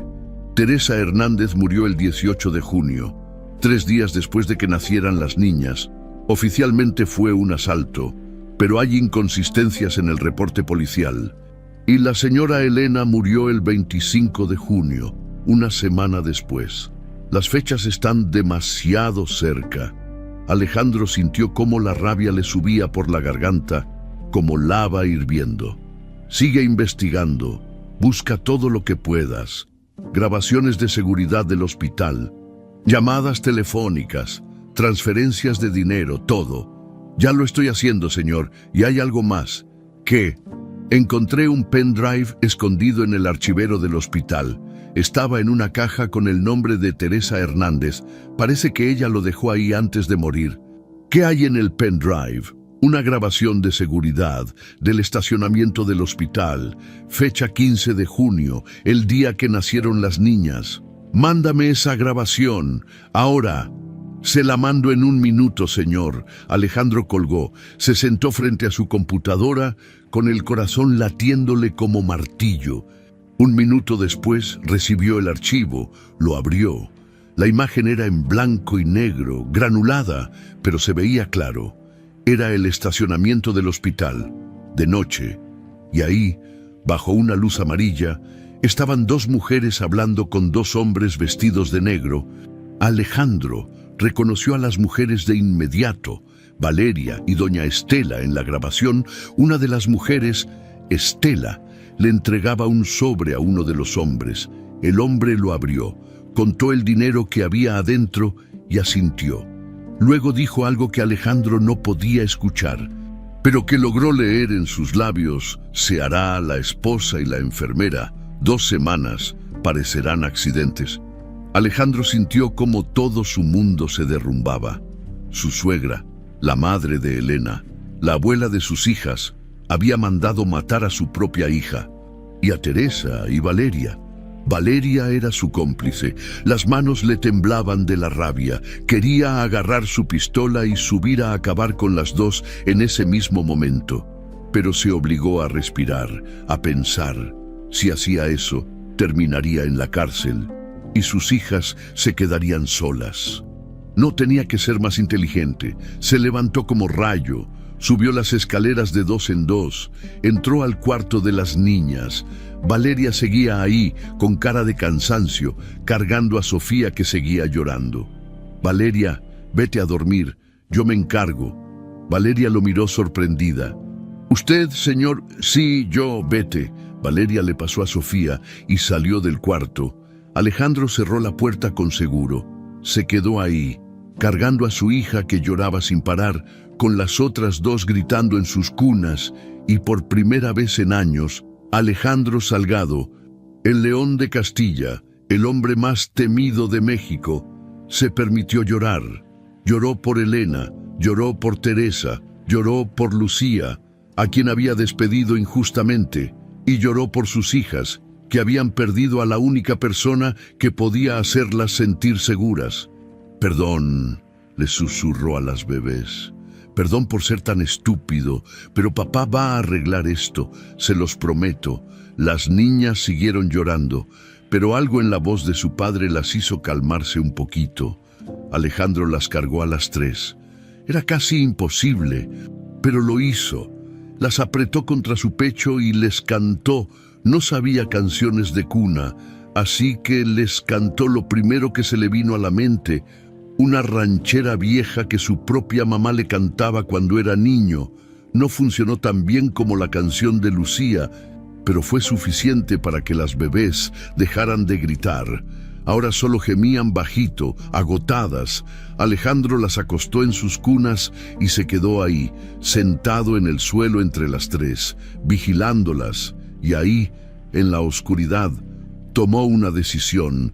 Iba a traer a Lucía de vuelta. Iba a limpiar su nombre. Y después iba a destruir a Valeria y a Estela, aunque eso significara destruirse a sí mismo también. El sábado amaneció con un sol tímido que apenas se asomaba entre las nubes. Alejandro no había dormido nada. Se había quedado toda la noche en el cuarto de las trillizas, vigilándolas, pensando, planeando. A las 7 de la mañana, cuando las bebés finalmente se quedaron dormidas de puro agotamiento, bajó a su estudio y llamó a don Miguel. «Miguel, ven a la casa, ahora, y trae todo lo que hayas encontrado». Media hora después, don Miguel estaba sentado frente al escritorio de Alejandro, con una carpeta llena de papeles, fotos y documentos. «Señor Salgado, lo que encontré es perturbador. Dímelo todo. No me guardes nada». Don Miguel respiró hondo y abrió la carpeta. Empecemos con Teresa Hernández. Murió el 18 de junio, oficialmente por un asalto a mano armada. Le dispararon por la espalda cuando salía del hospital a las 8 de la noche. Los asaltantes se llevaron su cartera y su teléfono. Nunca los encontraron. ¿Qué hay de raro en eso? Que ese día Teresa había hecho 2 llamadas desde el teléfono del hospital, una a la policía y otra a un abogado. En ambas llamadas, según los registros, mencionó que tenía información importante sobre un posible crimen, pero antes de que pudiera dar más detalles, colgó, como si alguien la hubiera interrumpido. Alejandro apretó la mandíbula. Continúa. 3 días después, el 21 de junio, hubo un intento de robo en la casa de Teresa, pero su hija Lucía no estaba. Había salido al mercado. Los ladrones se llevaron una laptop vieja y algunos papeles, pero dejaron la tele, el microondas, cosas que valen más. Claramente buscaban algo específico, información, exacto. Y 4 días después de eso, el 25 de junio, la señora Elena tuvo su accidente. Alejandro sintió como la rabia le apretaba el pecho. Elena salió de la casa a las 3 de la tarde. Dijo que iba al supermercado, pero yo revisé las grabaciones de las cámaras de tráfico. Ella no iba en dirección al supermercado. Iba hacia el hospital. ¿Al hospital? Porque no lo sé, pero puedo suponer. Don Miguel sacó otro papel. Encontré mensajes entre Elena y Teresa en el teléfono de respaldo del hospital. Elena le había pedido ayuda. Le había dicho que tenía miedo, que necesitaba hablar con ella urgentemente. Y Teresa le respondió: ven al hospital, tengo pruebas de todo, sé quién está detrás de esto. Ese fue el último mensaje que se enviaron. 2 horas después, Elena murió en el accidente. Alejandro cerró los ojos. Todo estaba claro como el agua. Las mataron para silenciarlas. Sí, señor, y no fueron los únicos que murieron. Alejandro abrió los ojos de golpe. ¿Qué? Don Miguel sacó una foto. Era de un hombre joven, vestido con uniforme de guardia de seguridad. Este es Marco Vega. Trabajaba en el hospital como vigilante nocturno. Desapareció 2 semanas después de la muerte de Teresa. Oficialmente se fue del país, pero yo hablé con su familia. Dicen que Marco estaba asustado, que le había contado a su hermano que había visto algo malo y que iba a hablar con la policía. Y su cuerpo apareció 3 meses después en un terreno baldío. Lo identificaron por las huellas digitales: muerte, disparo en la nuca, estilo ejecución. Alejandro se levantó de su silla y caminó hacia la ventana. Afuera, el jardín se veía tranquilo, hermoso, pero dentro de esa casa había sucedido algo horrible, y él había sido demasiado ciego para verlo. ¿Quién pagó los asesinatos? Ahí viene lo peor, señor Salgado. Don Miguel sacó unos estados de cuenta bancarios. Revisé todas las transferencias sospechosas que encontré en las cuentas de Valeria y doña Estela, y todas vienen de una misma fuente: los Cuervos. Alejandro volteó bruscamente. Los Cuervos, el cartel rival. Sí, señor, han estado financiando a doña Estela desde hace años. La idea era clara: debilitar su posición, dejarlo vulnerable después de la muerte de su esposa y eventualmente tomar control de sus territorios. Y Valeria es la operadora. Ella se encargaba de todo, de vigilar a Elena, de pasar información a los Cuervos y probablemente de coordinar los asesinatos. Alejandro sintió cómo algo se rompía dentro de él. No era solo rabia, era traición, dolor, culpa. ¿Y el broche? Don Miguel suspiró. Revisé las cámaras de seguridad de la casa, en la grabación del viernes. Se ve claramente cómo Valeria sube al cuarto de Lucía cuando ella está en la cocina. Entra, saca el broche de su propio bolsillo y lo mete en la bolsa de Lucía. Todo fue una trampa. Alejandro pegó un puñetazo en la pared. El dolor en los nudillos no era nada comparado con el dolor en su alma. Maté a mi esposa, susurró, por confiar en las personas equivocadas, por estar tan metido en mis negocios que no vi lo que pasaba en mi propia casa. Señor Salgado, usted no. Sí, Miguel, yo la maté. Si hubiera estado más atento, si le hubiera hecho caso cuando me decía que tenía miedo. Don Miguel se quedó callado. No había nada que decir. Alejandro tenía razón. Se quedaron así un rato largo, en silencio, hasta que Alejandro habló otra vez, con la voz más fría que don Miguel le había escuchado jamás. ¿Dónde está Lucía? ¿En su departamento del barrio La Esperanza? Fui a verla ayer. Está destruida. No quiere hablar con nadie. Voy a ir a buscarla. Ahora, y después voy a arreglar esto. Todo. ¿Qué va a hacer con Valeria y doña Estela? Alejandro sonrió, pero no era una sonrisa amable, era la sonrisa del león de Castilla, la sonrisa de un depredador. Voy a destruirlas, pero no con violencia, con algo peor, con la verdad. Don Miguel asintió. ¿Qué necesita que haga? Copia todas las pruebas. Todo, las grabaciones, los estados de cuenta, los registros telefónicos, las fotos. Haz 3 copias, una para mí, una para ti y una para el fiscal federal. ¿Va a entregarlas a las autoridades? Sí, pero no solo las voy a entregar a ellas, también voy a entregarme yo. Don Miguel se quedó helado. ¿Qué? Voy a confesar todo lo que he hecho. Miguel, todos mis crímenes, todas mis tranzas, todo. Voy a negociar con el fiscal. Les doy información de los cuervos, de mis propios contactos, de las rutas, de las cuentas, todo, a cambio de que metan a la cárcel a Valeria y a Estela por asesinato. Pero señor, si hace eso, usted también irá a la cárcel. Lo sé y no me importa. Alejandro miró hacia el techo, donde estaba el cuarto de sus hijas. Mis niñas se merecen un padre honesto, aunque sea un padre preso, no un mafioso que dejó morir a su esposa. Don Miguel sintió un nudo en la garganta. Después de 15 años trabajando para Alejandro Salgado, finalmente estaba viendo a un hombre, no a un león, solo a un hombre roto que quería hacer lo correcto. Está bien, señor, yo lo apoyo. Gracias. Miguel, eres el único en quien confío. Alejandro se puso su chamarra de piel y agarró las llaves de su camioneta. Voy a buscar a Lucía. Mientras tanto, tú prepara todo. Cuando yo regrese, hablaremos con el fiscal. Y Valeria y Estela, que disfruten su último día de libertad. Porque mañana su mundo se va a acabar. Alejandro salió de la mansión sin decirle a nadie a dónde iba. Subió a su camioneta negra y manejó hacia el barrio La Esperanza. El contraste era brutal.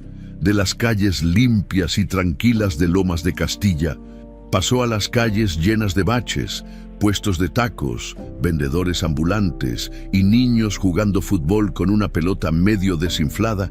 Estacionó la camioneta frente a un edificio viejo de 3 pisos, subió las escaleras de concreto hasta el segundo piso, tocó la puerta del departamento 2B. Nadie respondió, volvió a tocar, más fuerte. «Lucía, soy Alejandro Salgado. Abre la puerta, silencio». «Lucía, por favor, necesito hablar contigo. Sé la verdad. Sé que no robaste nada. Abre». La puerta se abrió un poquito. Del otro lado, Lucía lo miraba con los ojos rojos e hinchados de tanto llorar. Traía pants viejos y una sudadera raída. Se veía pequeña, frágil, rota. «¿Qué quiere?», preguntó con voz apagada. «Quiero pedirte perdón». Lucía soltó una risa amarga. «Perdón, me corrió de su casa llamándome ladrona y ahora quiere que lo perdone. Tienes razón, no merezco tu perdón, pero necesito que me escuches». «No tengo nada que escuchar». Intentó cerrar la puerta, pero Alejandro la detuvo con la mano. «Tu mamá conoció a mis hijas el día que nacieron. Les cantó, las cuidó y murió tratando de protegerlas». Lucía se quedó helada. «¿Qué? Tu mamá vio algo en el hospital, algo malo, y por eso la mataron, igual que mataron a mi esposa. Las mismas personas, Valeria y mi suegra». Lucía sintió cómo las lágrimas volvían a salir. Mi mamá intentó salvarlas». «Sí, y tú también las estás salvando, sin saberlo». Alejandro sacó la carta de Elena de su chamarra. «Lee esto». Lucía tomó la carta con manos temblorosas. La leyó, y cuando terminó, se cubrió la boca con la mano, ahogando un sollozo. «Dios mío, Lucía, yo cometí el peor error de mi vida al correrte, y no puedo cambiar eso, pero puedo hacer justicia por tu mamá, por mi esposa y por mis hijas, pero te necesito. Necesito que regreses». Lucía lo miró a los ojos, y por primera vez no vio al mafioso poderoso, vio a un padre desesperado. «¿Las niñas están bien?» «No, llevan 2 días llorando sin parar. No comen, no duermen, te necesitan». Lucía cerró los ojos, pensó en Camila, en Renatita, en Sofía, pensó en su mamá, pensó en todo, y supo que no tenía opción. «Está bien, voy con usted». Lucía se cambió rápido, se puso unos jeans limpios y una blusa sencilla, agarró su mochila, metió lo poco que tenía y salió del departamento sin mirar atrás. Bajaron juntos las escaleras. Los vecinos los veían con curiosidad. Una señora que barría la entrada, doña Chuy, le preguntó: ¿Ya te vas otra vez, mija? Sí, doña Chuy, pero esta vez es diferente. Cuídate mucho, ¿eh? Y si ese señor te hace algo malo, tú me avisas para ir a partirle su ma. Doña Chuy, tranquila, interrumpió Lucía con una sonrisa triste. Todo va a estar bien. Subieron a la camioneta. Alejandro arrancó, pero en lugar de regresar directo a la mansión, se quedó ahí parado, con las manos en el volante, sin moverse. ¿Pasa algo?, preguntó Lucía. Alejandro volteó a verla y por primera vez ella vio algo que jamás pensó que vería en los ojos del hombre más peligroso de México: miedo. Antes de que regresemos, necesito contarte todo. Necesito que sepas en qué te estás metiendo. Está bien. Alejandro respiró hondo y empezó a hablar. Le contó sobre la grabación del estacionamiento, sobre las transferencias bancarias de los Cuervos, sobre cómo Valeria y Estela habían planeado todo desde el principio, sobre la muerte de su mamá, sobre el guardia desaparecido. Sobre todo, Lucía escuchaba en silencio, con las lágrimas rodando por sus mejillas. Cuando Alejandro terminó, ella se limpió la cara con la manga de su blusa. ¿Y qué va a hacer ahora?, preguntó con voz temblorosa. Voy a entregarles todas las pruebas al fiscal federal. Voy a confesar todo lo que he hecho, todos mis crímenes, y voy a negociar para que Valeria y Estela paguen por lo que hicieron. Pero si hace eso, usted irá a la cárcel. Lo sé, y es lo que merezco. Alejandro la miró directo a los ojos. Pero antes de que eso pase, necesito que hagas algo por mí. ¿Qué? Cuida a mis hijas, no solo mientras yo arreglo todo esto, sino para siempre. Quiero que seas su tutora legal, que las críes, que les enseñes a ser buenas personas, que les hables de su mamá y de la tuya. Lucía sintió cómo se le cortaba la respiración. Señor Salgado, yo no sé si pueda. Tú eres la única persona en este mundo en la que confío. Mis hijas te aman, y yo sé que tu mamá estaría orgullosa de que cumplas lo que ella no pudo, protegerlas. Lucía cerró los ojos. Recordó las últimas palabras de su mamá. Si algún día conoces a unas niñitas que también lo reconocen, cuídalas.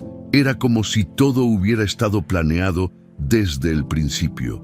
Como si su mamá hubiera sabido que esto iba a pasar. Está bien, susurró Lucía. Yo las cuido, se lo prometo. Alejandro asintió y por primera vez en días sonrió. Una sonrisa pequeña pero real. Gracias. Arrancó la camioneta y manejaron de regreso a Lomas de Castilla. El camino fue silencioso, pero no incómodo. Cada uno estaba perdido en sus propios pensamientos, preparándose para lo que venía. Cuando llegaron a la mansión, eran casi las 11 de la mañana. Alejandro estacionó la camioneta y le dijo a Lucía: sube directo al cuarto de las niñas. Yo voy a hablar con don Miguel para preparar todo. Esta tarde vamos a hacer la reunión con Valeria y Estela. ¿Y si tratan de hacerme algo otra vez? No van a poder. Yo voy a estar ahí, y esta vez nadie te va a tocar. Lucía asintió, bajó de la camioneta y entró a la mansión por la puerta principal. Varios empleados la vieron con sorpresa, pero nadie dijo nada. Subió las escaleras rápido, con el corazón latiéndole fuerte. Cuando llegó al cuarto de las trillizas, empujó la puerta despacio. Adentro estaba la niñera de emergencia, sentada en una mecedora, cargando a Sofía, que lloraba sin parar. Camila y Renatita estaban en sus cunas, también llorando, con las caritas rojas e hinchadas. La niñera levantó la vista y vio a Lucía. Suspiró aliviada. Gracias a Dios que regresaste. Yo ya no puedo más. Lucía no dijo nada. Solo caminó hacia las cunas y tomó a Camila en brazos. La bebé dejó de llorar al instante. Agarró el colgante de piedra roja con su manita y se acurrucó contra el pecho de Lucía. Luego tomó a Renatita. La misma reacción: silencio, paz. La niñera le pasó a Sofía, que también se calmó en cuanto sintió los brazos de Lucía. «No lo entiendo», dijo la niñera, moviendo la cabeza. «¿Qué tienes tú que las otras no tenemos?» Lucía miró a las 3 bebés y pensó en su mamá, en Elena, en todo lo que había pasado. «Amor», respondió simplemente. «Solo amor». La niñera se fue. Lucía se quedó sola con las trillizas. La sentó en el suelo sobre una manta suave y empezó a cantarles. «Duérmete, mi niña, duérmete, mi amor, que los angelitos te cuidan mejor». Las 3 la miraban con esos ojitos enormes, como si entendieran que ahora sí, todo iba a estar bien. Estuvieron así como una hora, jugando, riendo, recuperando el tiempo perdido, hasta que se abrió la puerta. Era Valeria. Tenía cara de sorpresa y de furia al mismo tiempo. «¿Qué haces tú aquí?», preguntó con voz dura. «El señor Salgado me pidió que regresara», respondió Lucía sin moverse del suelo. «Te pidió que regresaras. Después de que robaste, no lo creo». «Yo no robé nada y usted lo sabe». Valeria entrecerró los ojos. «Cuidadito con lo que dices, niña, o te va peor que la última vez». «No creo que pueda irme peor, ya me quitó todo. Todavía no te he quitado todo». Valeria sonrió de lado. «Pero ya merito». Salió del cuarto dando un portazo. Lucía se quedó temblando, pero no de miedo, de rabia.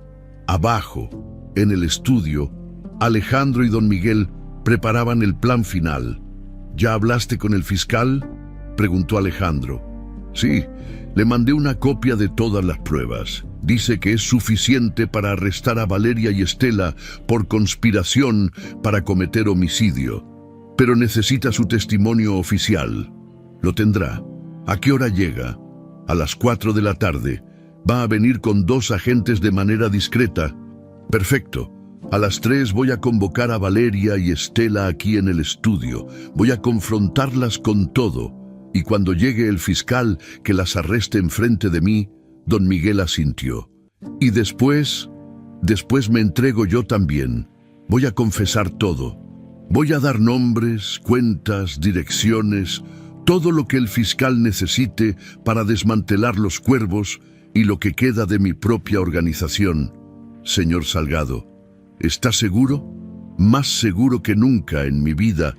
A las 3 en punto, Alejandro mandó llamar a Valeria y Estela al estudio.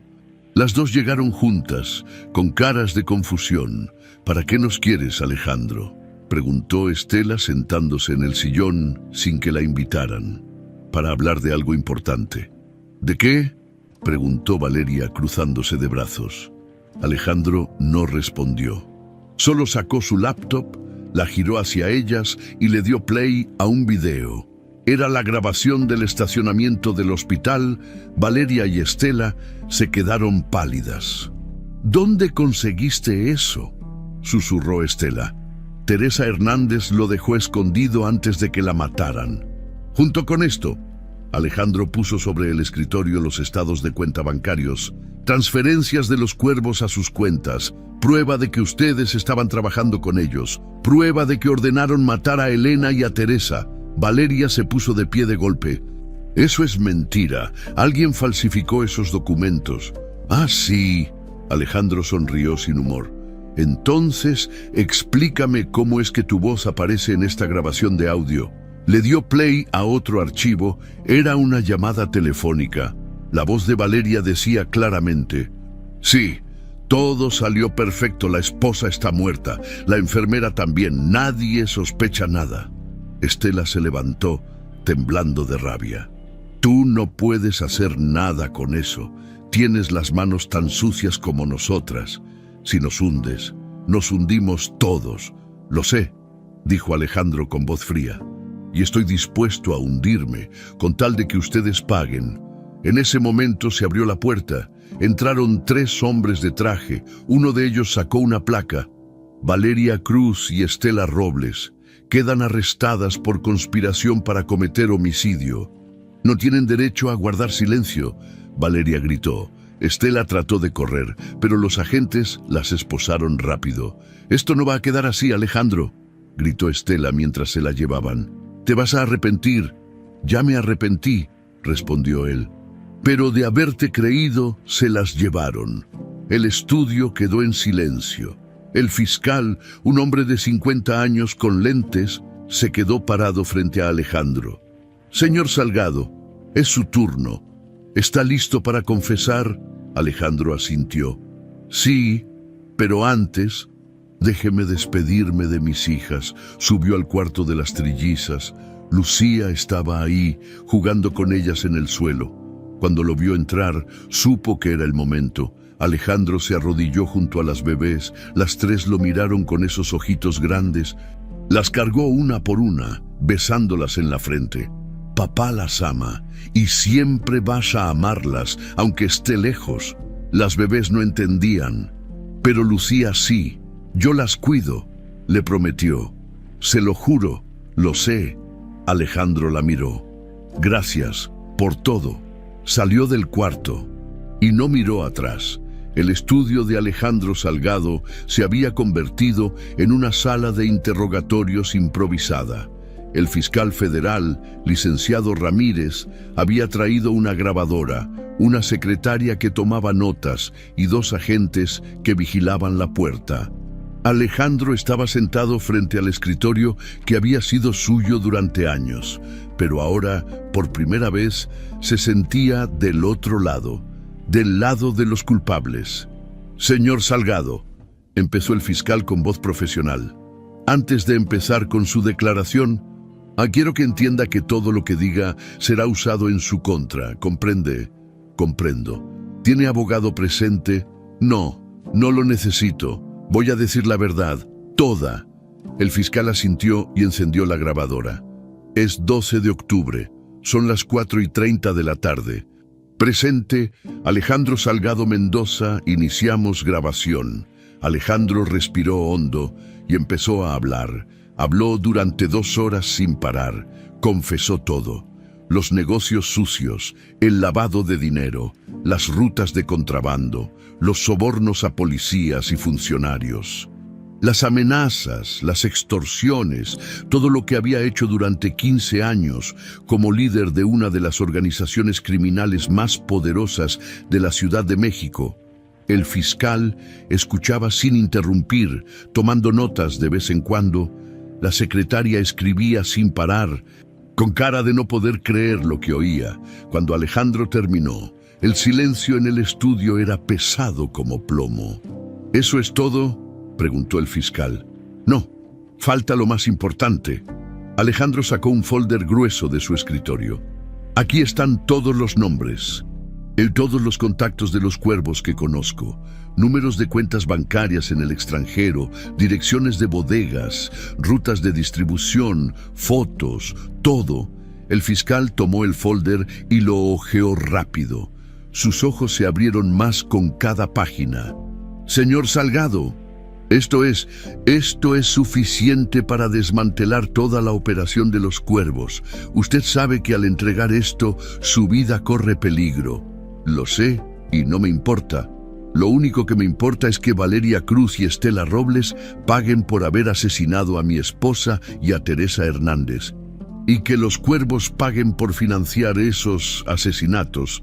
El fiscal cerró el folder. «Está bien, con esto y con su testimonio, puedo garantizarle que tanto Valeria como Estela Robles pasarán el resto de sus vidas en prisión. Y probablemente también varios miembros de los cuervos. Y yo, usted también irá a prisión, señor Salgado. No puedo evitarlo. Sus crímenes son muy graves, pero puedo negociar una sentencia reducida, tal vez 15 años en lugar de 30, y en una prisión de seguridad media, no de máxima seguridad». Alejandro asintió. 15 años. Sus hijas tendrían 16 cuando él saliera. Ya serían casi adultas. Tal vez ni siquiera lo recordarían, pero era el precio que tenía que pagar. «Acepto». «Bien, entonces vamos a proceder». El fiscal se puso de pie. «Señor Salgado, queda arrestado por asociación delictuosa, lavado de dinero, soborno y otros delitos que serán especificados en la orden de aprehensión formal. Tiene derecho a un abogado. No necesito abogado, ya confesé todo. Aún así, debe ser leído sus derechos. Mientras el fiscal leía sus derechos, Alejandro miraba por la ventana hacia el jardín. Podía ver a lo lejos el cuarto de las trillizas en el segundo piso.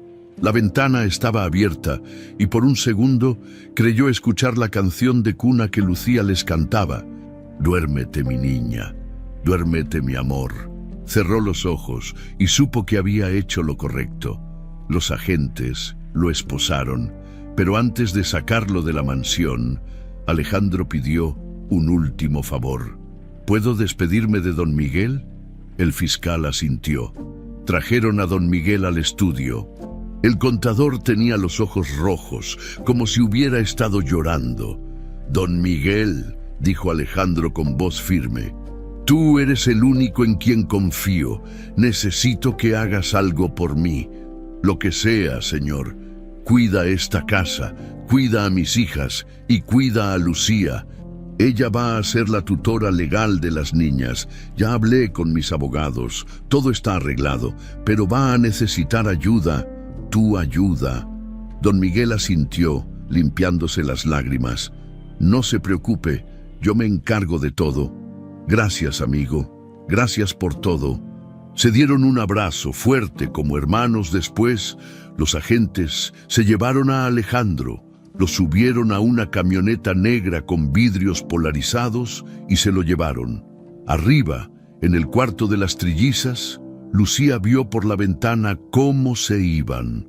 Las bebés estaban dormidas en sus cunas. Finalmente en paz, Lucía se sentó en la mecedora y se puso a pensar en todo lo que había pasado, en su mamá, en Elena, en Alejandro, en las niñas.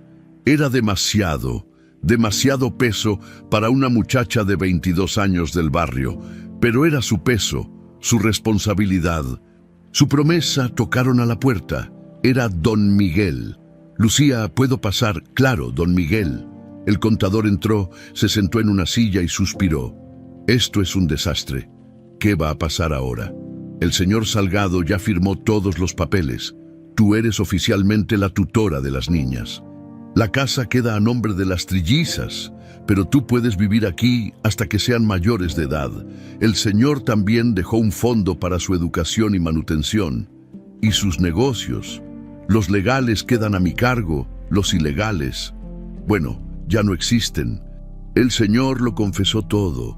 Ya no hay nada que administrar». Lucía asintió. No sabía si sentirse aliviada o asustada. «Y Valeria y Estela ya están en prisión, sin fianza. Van a ser procesadas por asesinato. Probablemente pasen el resto de sus vidas encerradas». Lucía sintió algo parecido a satisfacción. Justicia, finalmente. «Don Miguel, ¿usted cree que hice bien en regresar?» El contador la miró con esos ojos amables de abuelito bueno. «Creo que tu mamá estaría muy orgullosa de ti, mija, muy orgullosa. Esa noche».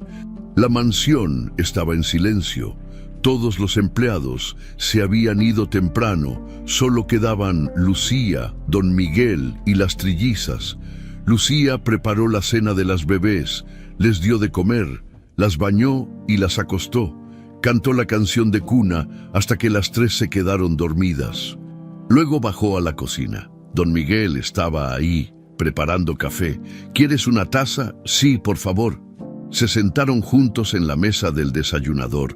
Tomaron café en silencio, cada uno perdido en sus pensamientos. «Don Miguel, ¿puedo preguntarle algo?» «Claro». «¿Usted cree que el señor Salgado era un hombre malo?» Don Miguel pensó un momento antes de responder. «Creo que el señor Salgado era un hombre que tomó malas decisiones, pero al final, cuando tuvo la oportunidad de hacer lo correcto, lo hizo. Y eso cuenta mucho». Lucía asintió. Tenía sentido. «¿Va a ir a visitarlo a la cárcel?» «Sí, cuando me lo permitan. ¿Tú irás?» Lucía se quedó callada. No estaba segura. Alejandro le había cambiado la vida 2 veces, una para bien y otra para mal. Y ahora otra vez para bien. No lo sé, tal vez algún día. Don Miguel sonrió. Dale tiempo, mija. El tiempo acomoda todo. 2 semanas después se llevó a cabo el juicio preliminar de Valeria Cruz y Estela Robles. Lucía no fue, pero don Miguel sí. Y cuando regresó, le contó todo. Valeria se declaró culpable de todo, a cambio de una sentencia de 30 años en lugar de cadena perpetua. Estela, en cambio, trató de negarlo todo, pero las pruebas eran tan claras que el juez no le creyó nada. Y cadena perpetua. Sin posibilidad de reducción de sentencia, Lucía sintió como un peso enorme se le quitaba del pecho. Y los cuervos, con la información que dio el señor Salgado, la Policía Federal arrestó a 15 miembros clave de la organización, incluyendo al líder. Es el golpe más grande que se le ha dado al crimen organizado en los últimos 10 años. Entonces, ¿se acabó? Se acabó. Ya nadie va a venir a molestarlas, ni a ti ni a las niñas. Esa noche, Lucía subió al cuarto de las trillizas. Las 3 estaban despiertas. Jugando en sus cunas, cuando la vieron, sonrieron. Lucía las cargó una por una, las besó en la frente y les susurró: su papá las ama. Y aunque no esté aquí, siempre va a amarlas. Y yo también las amo. Camila agarró el colgante de piedra roja. Renatita le tocó la cara y Sofía soltó una risita. Lucía empezó a cantar: duérmete mi niña, duérmete mi amor, que los angelitos te cuidan mejor. Y mientras cantaba, pensó en su mamá, en Elena, en Alejandro, en todos los que habían dado algo para que estas 3 bebés pudieran vivir en paz. Y supo que ella también daría todo, porque eso es lo que hace el amor, te hace dar todo, aunque duela, aunque cueste, aunque te cambie para siempre. 6 meses después, la mansión de Lomas de Castilla ya no se sentía como una cárcel de lujo. Las cortinas pesadas habían sido reemplazadas por unas más ligeras que dejaban entrar el sol. Los cuadros sombríos de personajes serios habían desaparecido y en su lugar colgaban fotos de las trillizas, Camila dando sus primeros pasos, Renatita riéndose con la boca llena de papilla, Sofía abrazando un peluche gigante, el jardín, que antes solo servía para verse bonito, ahora tenía columpios, una resbaladilla pequeña y juguetes de colores tirados por todos lados. Los guardias armados se habían ido. En su lugar, trabajaban empleados sencillos que venían del mismo barrio. La esperanza de donde era Lucía. La casa respiraba. Finalmente respiraba. Lucía estaba en la cocina preparando el desayuno de las niñas. Traía el pelo recogido en una cola de caballo, pants cómodos y una playera vieja. Ya no usaba uniformes, ya no era la empleada. Era la mamá, aunque no lo fuera de sangre. Lo era de corazón. Mira, doña Lupe, le dijo a la cocinera que ahora era su amiga. ¿Crees que las niñas ya puedan comer huevo revuelto? Ay, mija, claro que sí. Ya tienen 1 año, ya pueden comer de todo. Lucía sonrió. 1 año. Las trillizas habían cumplido 1 año la semana pasada.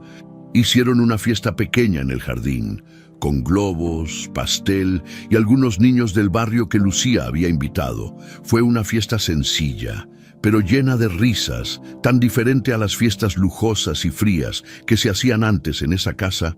Don Miguel entró a la cocina con su maletín de siempre y sus lentes redondos. Buenos días, Lucía. Buenos días, doña Lupe. Buenos días, don Miguel. ¿Quiere café? Ay, sí, por favor, lo necesito. Se sentó en la mesa del desayunador mientras Lucía le servía una taza humeante. ¿Cómo le fue en el banco? Bien, muy bien, de hecho. Don Miguel sonrió. El restaurante está funcionando mejor de lo esperado. Ya llevamos 3 meses con ganancias. Lucía se sentó junto a él, emocionada. ¿En serio? ¿En serio? Cocina de la Esperanza. Se está haciendo famoso en el barrio. La gente dice que es el mejor lugar para comer comida casera a buen precio. Y todo gracias a ti, que tuviste la idea. Lucía se sonrojó. Después de que Alejandro fue a prisión, ella y don Miguel habían decidido hacer algo bueno con lo que quedaba del dinero legal. Abrieron un restaurante pequeño en el barrio La Esperanza, en honor a Teresa, la mamá de Lucía. Contrataron a gente del barrio que necesitaba trabajo, expandilleros, madres solteras, jóvenes que no habían terminado la escuela. Les dieron una oportunidad, como alguien se la había dado a Lucía. No fue solo mi idea, don Miguel. Fue de todos. Pero tú la empezaste, mija, y eso cuenta. Tocaron a la puerta. Doña Lupe fue a abrir. Era el cartero, trayendo un sobre certificado. Lucía Hernández, soy yo, respondió Lucía acercándose. Firme aquí, por favor. Lucía firmó y tomó el sobre. Venía del Centro de Readaptación Social de Santa Marta, Acatitla, la prisión donde estaba Alejandro. El corazón le dio un vuelco. Es de él, susurró. Don Miguel asintió. ¿Vas a abrirlo? Lucía miró el sobre con las manos temblorosas.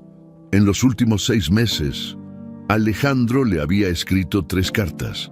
Las primeras 2 no las había abierto, las guardó en un cajón, sin atreverse a leerlas, pero esta era diferente. Algo le decía que esta tenía que leerla. Sí, voy a abrirla. Subió a su cuarto, cerró la puerta y se sentó en la cama.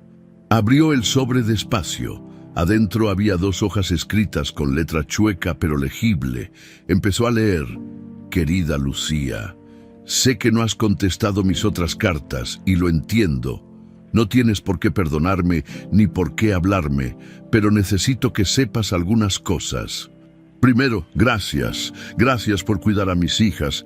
Don Miguel me manda fotos cada semana. Veo cómo sonríen, cómo juegan, cómo crecen felices. Y sé que es por ti. Segundo, perdón por haberte corrido, por no haberte creído, por haber sido tan ciego y tan estúpido.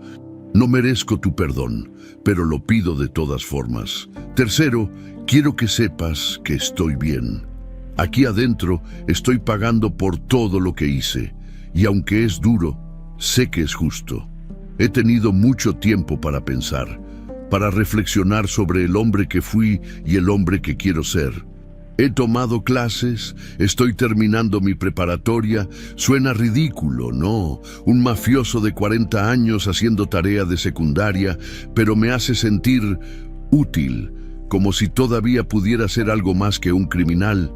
También doy talleres a otros internos. Les enseño a leer, a escribir, cosas básicas que muchos nunca aprendieron. Y me gusta ayudar. Tal vez cuando salga de aquí, en 15 años, pueda ser un hombre del que mis hijas no se avergüencen. Lucía, sé que esto es mucho pedir, pero si algún día puedes, me gustaría que trajeras a las niñas a visitarme. No ahora, todavía son muy chiquitas, pero cuando tengan edad suficiente para entender, cuando sepan la verdad, quiero que me conozcan, no como el León de Castilla, sino como su papá. Un papá que cometió errores terribles, pero que las amó desde el primer día. Cuídalas, Lucía. Cuídalas como tu mamá cuidó a mi esposa, como tu mamá quiso cuidar a mis hijas. Y cuídate tú también, con cariño y respeto. Alejandro. Lucía terminó de leer con lágrimas rodando por sus mejillas. Dobló la carta despacio y la guardó en el cajón junto a las otras 2 que nunca había abierto. Algún día, pensó, algún día leeré las otras cuando esté lista. Se limpió las lágrimas y bajó. Las trillizas ya estaban despiertas, gateando por la sala como 3 pequeños terremotos. Camila perseguía a Renatita, que se reía, y Sofía trataba de subirse al sofá sin lograrlo. «¡Mis amores!», gritó Lucía entrando a la sala. Las 3 voltearon y sonrieron, gatearon hacia ella a toda velocidad y se le treparon encima, jalándole el pelo, el colgante de piedra roja, la ropa. Lucía se dejó caer al suelo, riéndose, abrazándolas a las 3 al mismo tiempo. Las amo tanto. Don Miguel las observaba desde la puerta con una sonrisa. Lucía, ¿Ya decidiste si vas a aceptar la propuesta? Lucía volteó a verlo. ¿Cuál propuesta? La del señor Salgado. Quiere poner el restaurante a tu nombre. Oficialmente, para que cuando las niñas crezcan, sea tu negocio, tu futuro. Lucía se quedó callada. Alejandro seguía tratando de arreglar las cosas, desde la cárcel, desde la oscuridad, tratando de darle luz. Dile que sí, que acepto. Don Miguel asintió. Se va a poner muy contento esa tarde. Lucía llevó a las trillizas al restaurante. Ya era parte de su rutina. Iban 2 veces por semana para que las niñas conocieran el lugar, para que vieran de dónde venía su mamá adoptiva, para que supieran que no todo es mansiones y lujos, que la vida real está en las calles, en los barrios, en la gente. El restaurante era pequeño pero acogedor. Tenía mesas de madera, manteles de cuadros rojos y blancos y un letrero pintado a mano que decía Cocina de la Esperanza, en honor a Teresa Hernández. Adentro, varios empleados trabajaban felices. Una de ellas era doña Chuy, la vecina de Lucía del barrio, que ahora era la encargada de las tortillas hechas a mano. «Ahí vienen mis niñas bonitas», gritó doña Chuy cuando las vio entrar. Las trillizas ya la conocían. Le sonrieron y gatearon hacia ella. Lucía se sentó en una mesa mientras don Miguel revisaba las cuentas del día. Todo iba bien, mejor que bien. El negocio crecía, la gente era feliz. Había esperanza, justo como decía el nombre, al atardecer. Regresaron a la mansión.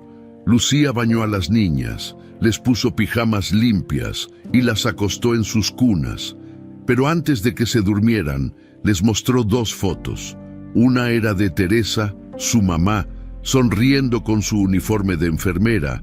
La otra era de Elena, la mamá de las trillizas, sonriendo con su vestido blanco. «Miren, mis amores, esta es mi mami y esta es la mami de ustedes. Las 2 están en el cielo, cuidándonos siempre». Las bebés miraban las fotos con curiosidad, sin entender todavía, pero algún día entenderían. Algún día sabrían toda la historia. Lucía guardó las fotos y empezó a cantar. «Duérmete, mi niña, duérmete, mi amor, que los angelitos te cuidan mejor». Las 3 se fueron quedando dormidas, una por una, respirando tranquilas, en paz.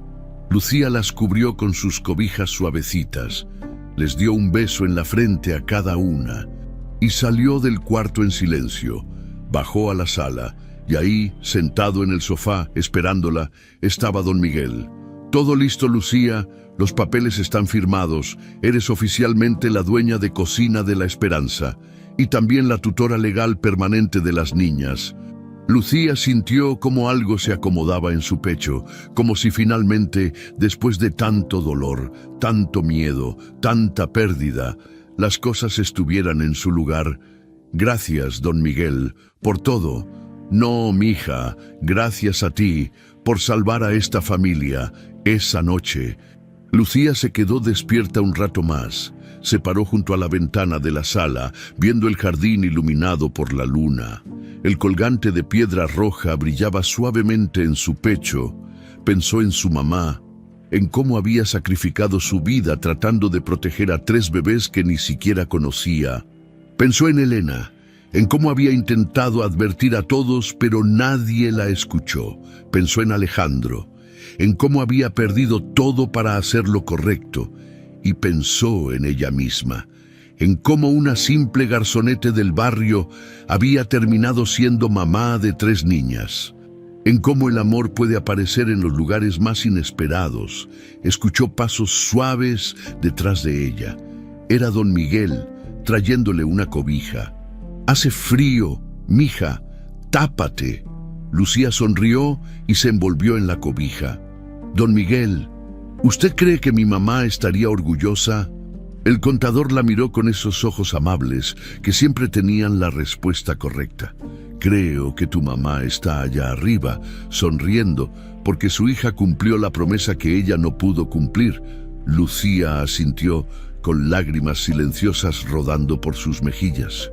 Arriba, en el cuarto de las trillizas, las tres dormían abrazadas a sus peluches, soñando con jardines llenos de flores, con canciones de cuna, con amor, y en algún lugar oscuro, en una celda fría de una prisión, Alejandro Salgado también dormía, pero ya no tenía pesadillas, porque sabía que sus hijas estaban a salvo, que estaban amadas, que estaban en las manos correctas, y eso era suficiente, porque a veces el verdadero milagro no es cuando un hombre poderoso domina el mundo, sino cuando encuentra el coraje de soltarlo todo.